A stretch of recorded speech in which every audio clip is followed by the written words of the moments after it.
Les tableaux qui parlent, une série de podcasts par Francis Rousseau. Jean-Noël Sylvestre, 1847-1926, le sac de Rome par les Visigoths, huile sur toile, 1,97 m sur 1,30 m, 1890, musée Paul Valéry, 7.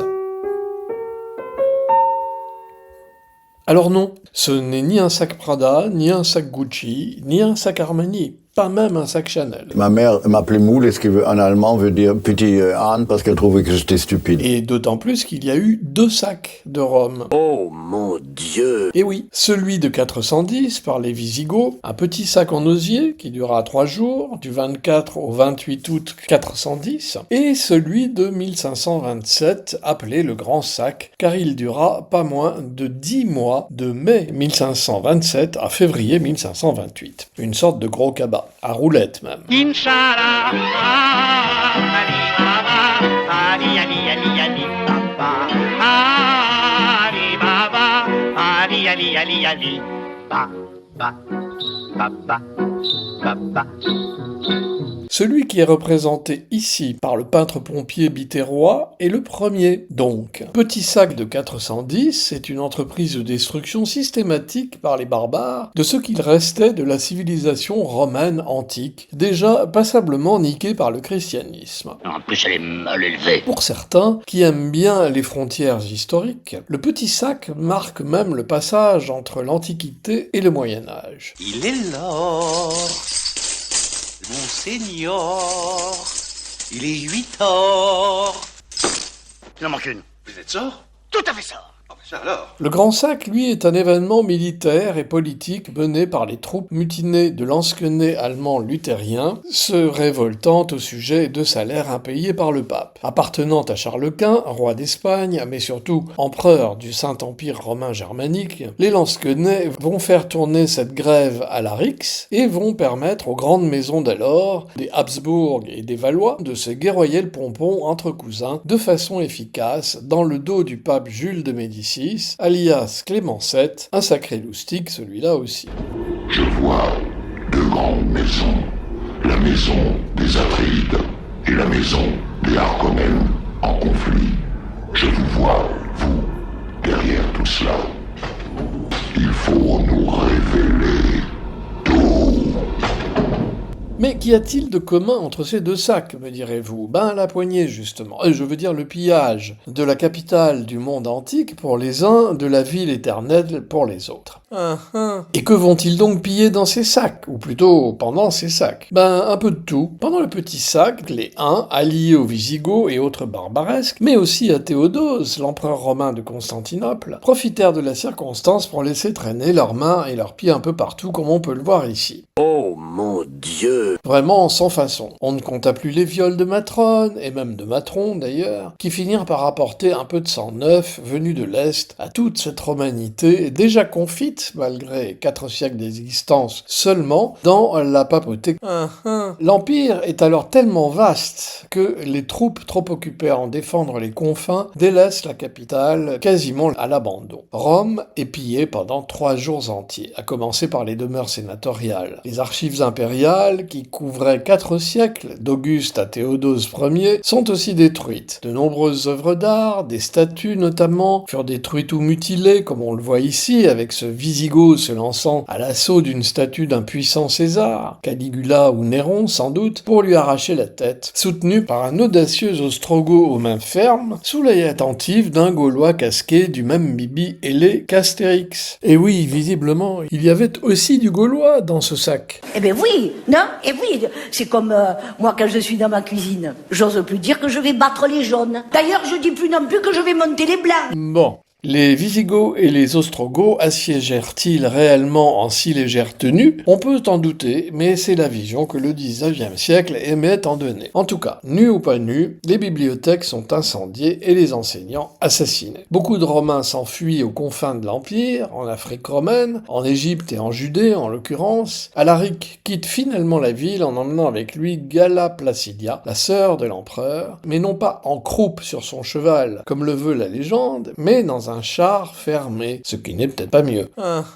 La nouvelle du sac de Rome propagée par les réfugiés a un énorme retentissement dans tout l'Empire romain d'alors et provoque un traumatisme sans équivalent dans l'histoire des empires. Saint Jérôme de Strabon qualifie alors Rome de tombeau du peuple romain. Bref, un petit sac peut-être, mais qui fit beaucoup de ravages.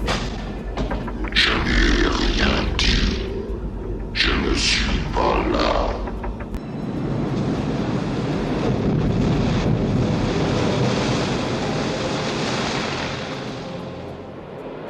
Et voilà que 1000 ans plus tard, on remet ça, avec le grand sac de 1527, le cabas à roulettes. Cette fois-ci, ce sont les impériaux sous l'ordre de Charles Quint qui s'opposent aux troupes pontificales en s'emparant du quartier du Borgo dans le Vatican. Le pape Clément VII réussit à se réfugier dans le château Saint-Ange en empruntant le Passetto, un passage couvert construit par un de ses prédécesseurs à la fin du XIIIe siècle, et scrupuleusement entretenu par tous les autres papes depuis lors. Comme quoi, finalement, elle n'avait pas la conscience très en paix, toutes ces saintetés-là. En plus, elle est mal élevée. Le saccage de la ville par les troupes impériales commence, et il va dépasser en intensité et en cruauté celui des soi-disant barbares un millénaire plus tôt. La ville entière, les églises, les habitants subissent des tortures sans limite, des assassinats, des ventes en esclavage par enchère publique de cardinaux et d'évêques, transformés en bêtes de somme ou en objets sexuels, certains ont dû adorer, des vols, bien sûr, des profanations de reliques et des viols de femmes, de religieuses, d'enfants en bas âge et même de cadavres. Le nombre de sépultures profanées des tentes impressionnant. Ce cauchemar dura presque une année entière pour les habitants de la ville éternelle, dont la population passa de 55 000 habitants avant le sac à 10 000 après. Autrement dit, 45 000 morts en un an.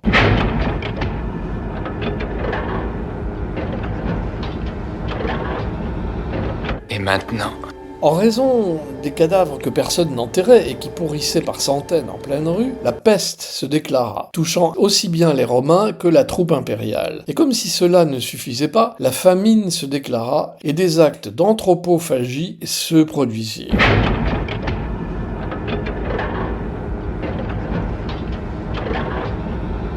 Les zombies qui hantaient la ville en vinrent à se découper les uns les autres en quartiers de viande et à se vendre comme de la nourriture, histoire de parachever le tableau d'horreur des bas-fonds dans laquelle l'humanité, nous ne cessons de le dire, peut sombrer quand elle s'applique bien. Et maintenant ?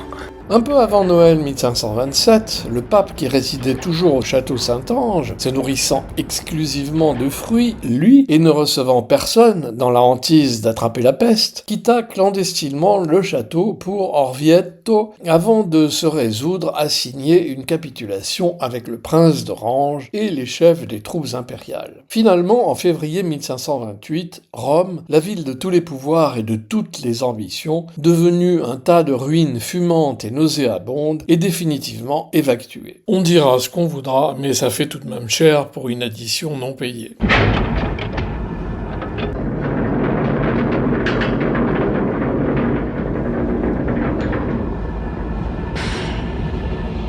Lorsque Charles Quint apprit avec retard les exactions et les horreurs que ses troupes avaient perpétrées, il en conçut une culpabilité immense, comme s'il n'avait pas pu s'en apercevoir pendant le sac qui avait duré 1 an. Il se réfugia alors tout le reste de sa vie dans la prière, dans le silence, en se retirant au monastère hiéronymite de Yuste en Espagne. Donnez-moi mes mouillettes. L'année suivante, il faisait organiser une fausse cérémonie de ses funérailles, juste pour voir comment ça faisait, et bien le lendemain, il en mourut. Bien fait. Il avait poussé le bouchon un peu loin, Charles, tout fils de Juana la Loca qu'il était. Monseigneur a l'air d'être de bonne humeur ce matin. De bonne humeur? Non, je ne suis pas de bonne humeur. Vous savez très bien pourquoi. Pourquoi?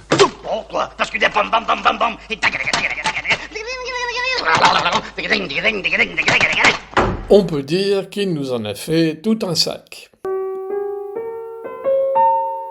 Virgule musicale. Ali Baba et les 40 voleurs de Jacques Becker, 1954, avec Fernandel. Musique Paul Misraki. Mado la niçoise, les expressions périmées. Karl Lagerfeld parle de Karl Lagerfeld en 2002. La folie des grandeurs, comédie de Gérard Houry avec Louis de Funès et Yves Montand.